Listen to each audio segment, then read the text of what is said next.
Welcome to the broadcast, continuing our conversations from Aspen. Remarkable woman, Dr. Rachel Raymond, a doctor and an author on redefining the way medicine is practiced today. It's not about healing disease. It's deeper than that. It's a way of life. I happen to see it as a philosophy, and I think it's a spiritual philosophy.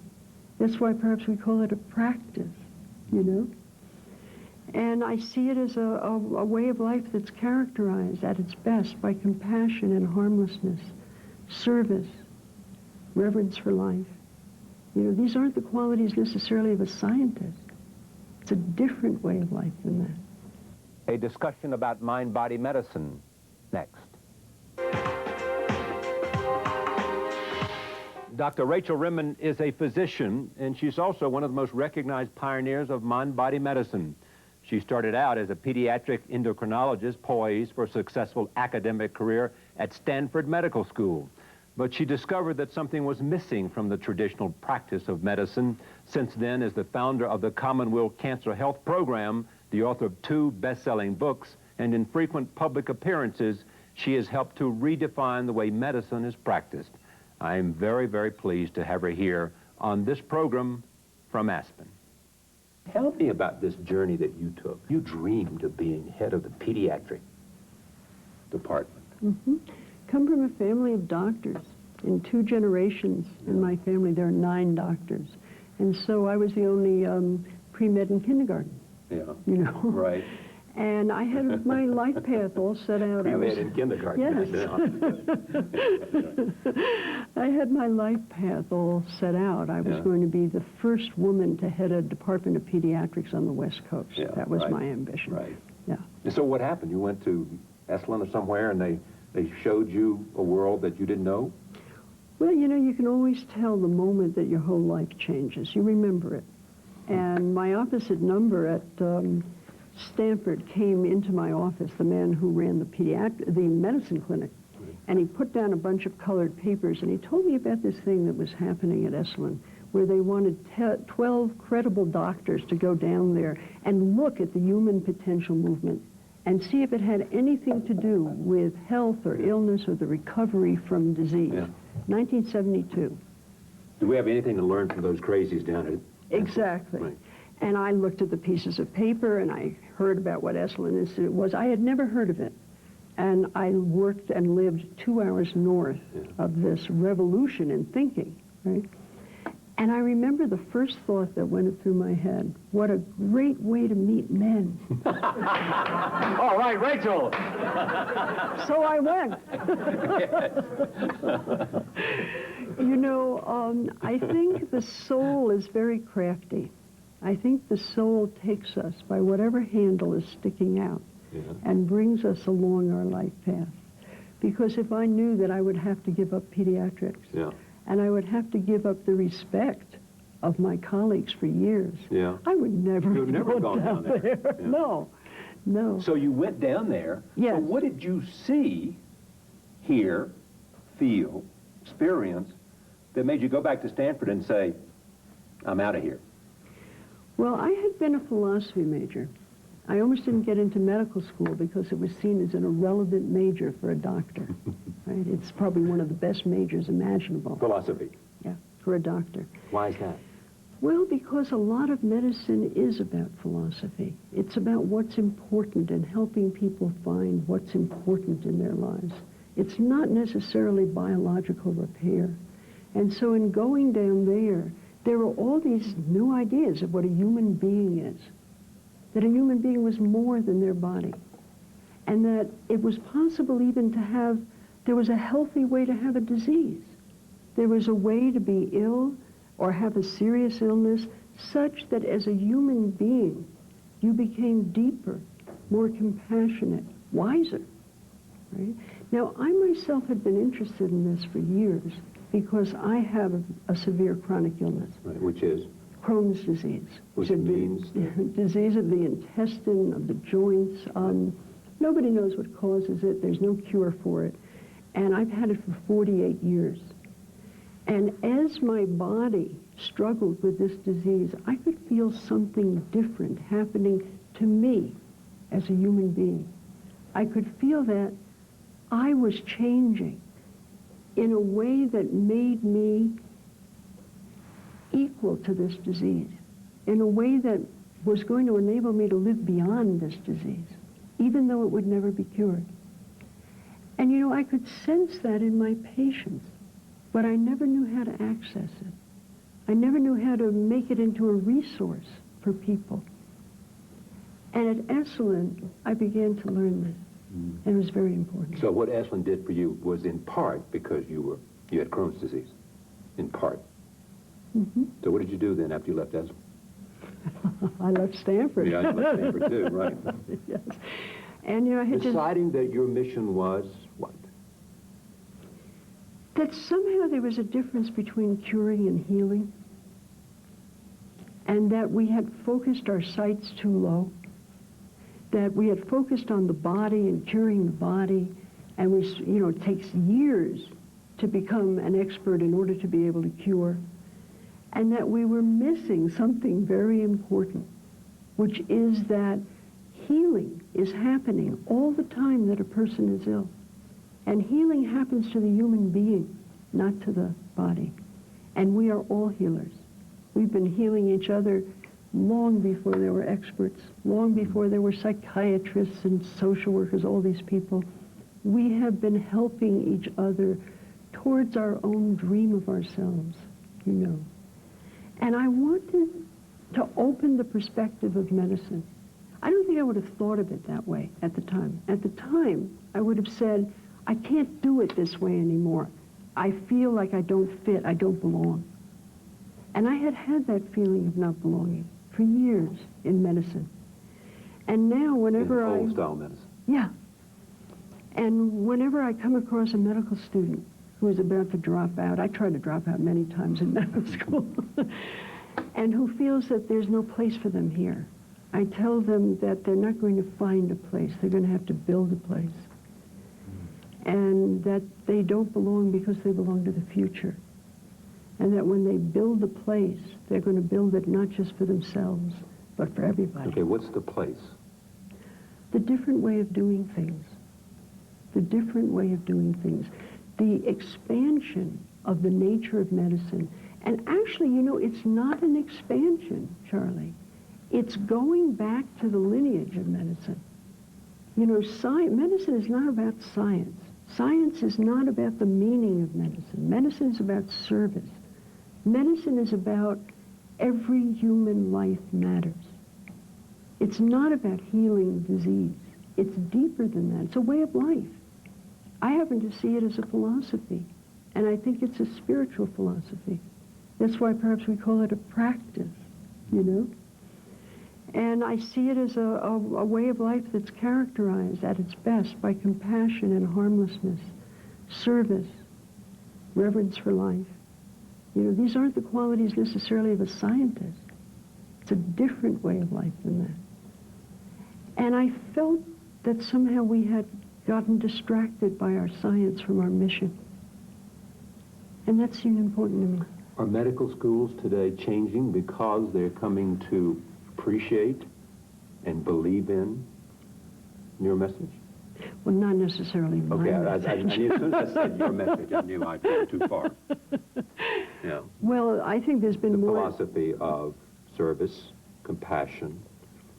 Because you talk, and I mentioned earlier in talking to Dr. Dean Ornish, you know, this notion of one of the, you suggest, you're trying to pull medical students away from objectivity, right?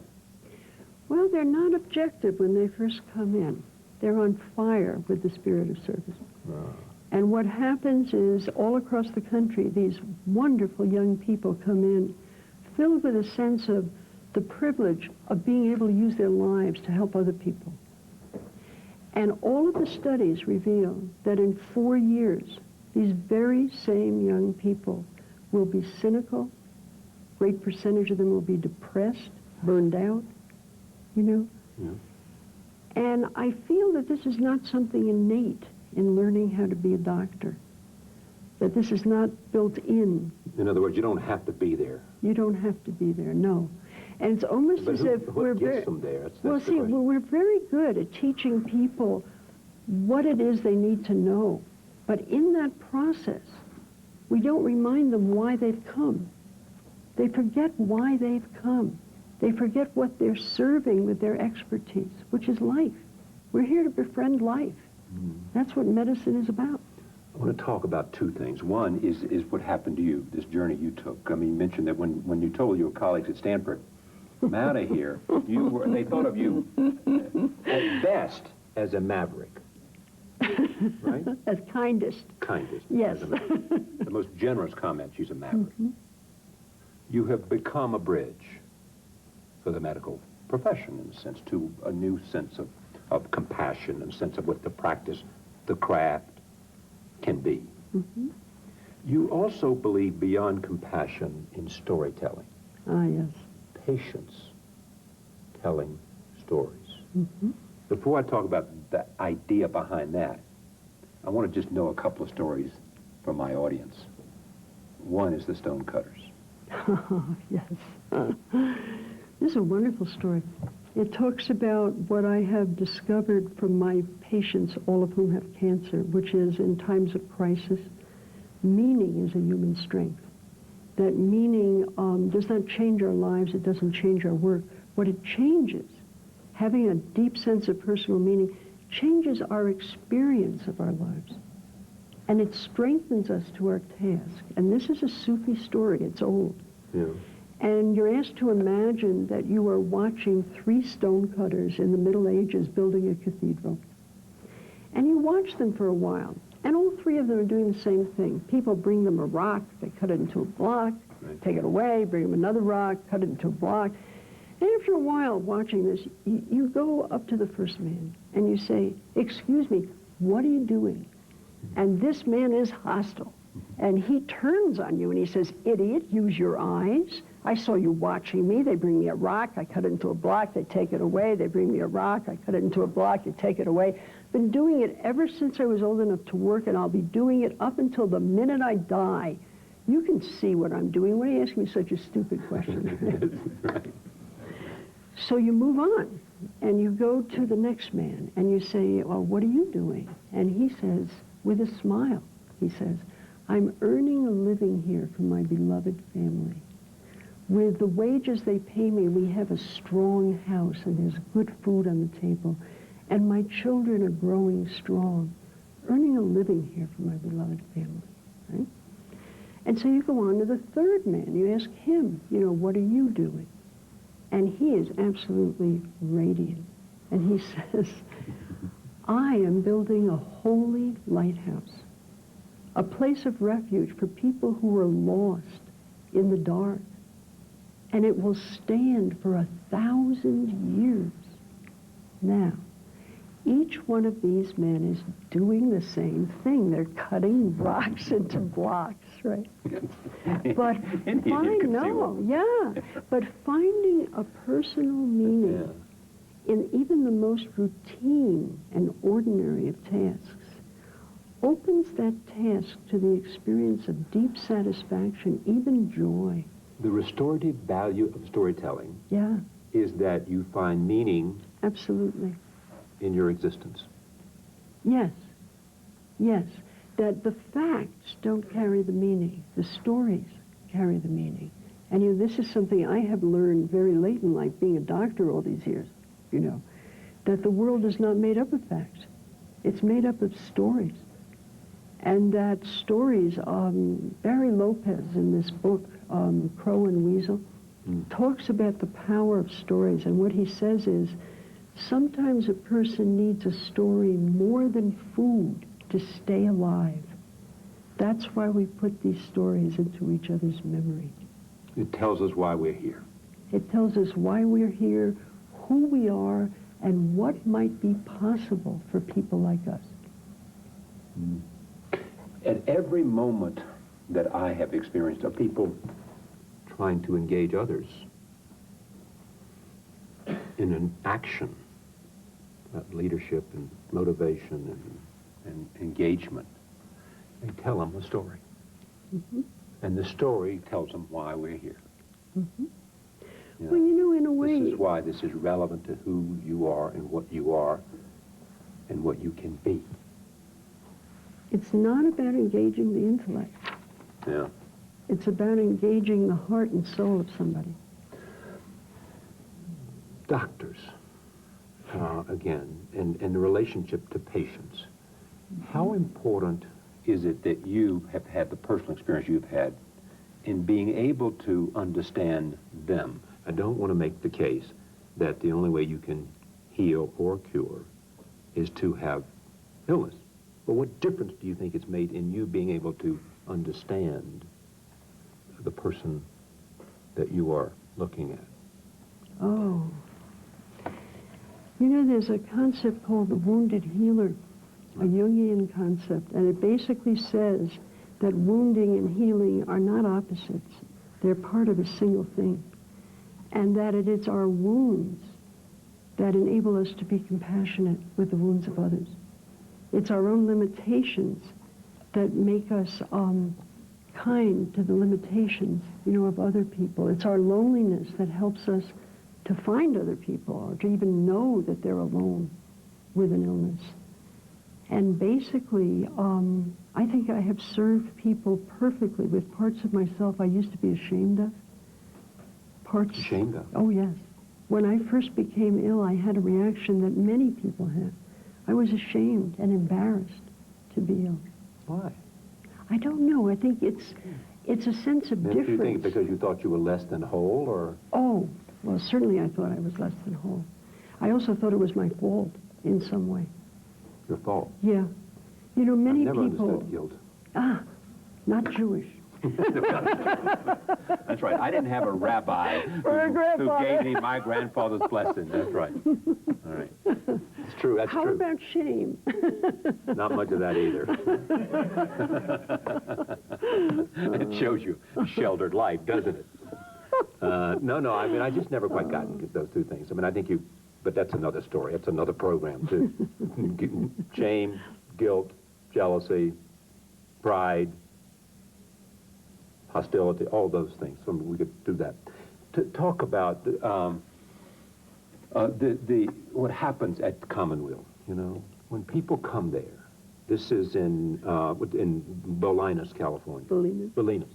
Yeah. What goes on? Well, first of all, Commonweal is more than a single program. Yeah. There are several programs. It's a nonprofit, an educational and research nonprofit. It's 25 years old. Right. And there are programs which deal with disadvantaged youth. There are programs which deal with the environment and toxins in the environment. Right. And then there's the health initiatives, and there are two of them. One of them is the cancer retreat, and the other one is the retreat that heals the doctors, the Institute for the Study of Health and Illness. So what we do is we take people away from the environment where they have felt wounded. And we use community as an instrument of healing. I think Michael Lerner is the president of Commonweal. I think that was his greatest contribution, is to recognize the power of community to heal its members, the ability of wounded people to heal other wounded people. Yeah. And it's a very simple thing. It's a retreat program. You go through the same activities every day. There's breakfast, there's a morning discussion group, there's santry activity, there's yoga every day, there are talks that give you information about all different ways of treating cancer. But what happens is people have the time to discover the meaning of this illness for themselves, and it heals their fear. Fear of death? Fear of death, fear of physical change. How do you get somebody to, tell me what that means, to come to understand fear of death, or to come to understand, what happens there? What's the transition that takes place? How do you get them there? Or how they get themselves there is a better way to put it, obviously, I understand. Yeah, they do get themselves there, each in their own way. And many people will say that death is not the worst thing that could happen to you. What most people tell us is that they're not afraid of death per se. What they're afraid is to be abandoned and to be in pain. And those things we deal with. We help people to deal with that. How do you do it? by being there, by being present. You know, one of my medical students said this wonderful thing to me at the end of the Healer's Art course that I've been teaching for a long time, 10 years at UCSF School of Medicine. He says, you know, I have discovered that I can heal with my presence and my caring, things I could never cure with my science. And there is a way that people talking about their fear together dissipate the fear. Where are we? No. Where are we in understanding? I mean, you know, frequently, under your name, they put, leading practitioner of mind-body relationships. I don't know what all this means. So where is this all going? What's the larger picture? Put it in the context of understanding medicine and who we are. And what it will mean for the patient? Yeah. I think what it means beyond that for this, of what it means as an idea. As an idea? Yeah, and the future. Where can we take this? Where we could possibly take this is to a profession that enabled people to free themselves from diseases that might not even be curable. A profession that enabled each person to find through their experience of suffering a greater integrity. Mm. And there are the tools to do that, there's the vision to do it, but there's a great struggle going on in medicine today. Which is? Well, there's a structure which basically says, as Dean mentioned, Dean Ornish, 7 minutes a patient, right? And this is the antithesis of the thing that we're talking about. You can't heal a person in 7 minutes. You might be able to cure them if you have the right pill, but you can't heal them. So what's the answer? No, I mean, so what do you think? You know why I'm laughing? I used to look for answers. For answers, I know. I used to look for answers. I thought if you had the answers, you were going to have a good life. No. I now so look for the right questions. Right. And so what's the right question then? I think the right question is how do we look at medicine and the economics of medicine in a way that recognizes that medicine is not a business. Even though it has so much money flowing through it, it's not a business. And the people in it are not businessmen. They're there for a different reason. And what is produced is not a product. What is produced is a way of life for other people. And I think what has happened right now is that many physicians experience that they are being asked to practice medicine at a level below their excellence, that they know how to practice a much better medicine than the medicine that they are able to practice within the system. And when something like that happens, if you're any good at what you do, it would be like saying to you, you don't need all these cameras. Let's drop a camera. We'll do it with one camera. And, you don't need all these, look at all these papers in front of them. That's expensive. You don't need all that. And I don't need these books either to show these books. No. And all this water, right? Right. I mean, we're just wasting money. Yeah. And if you are good at what you do, and you certainly are, you'll find a way to do something worthwhile. But it will always be less than your level of excellence. And if you keep at that, something in you will begin to die. Something begins to erode. If you do less than your levels of excellence, I could not agree more. Yeah. And as a profession, something begins to die in the profession. And my passion is to keep that something alive. In medicine? Yes.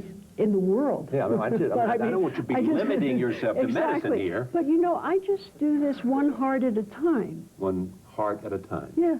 So you didn't say one person at a time, you said one heart at a time.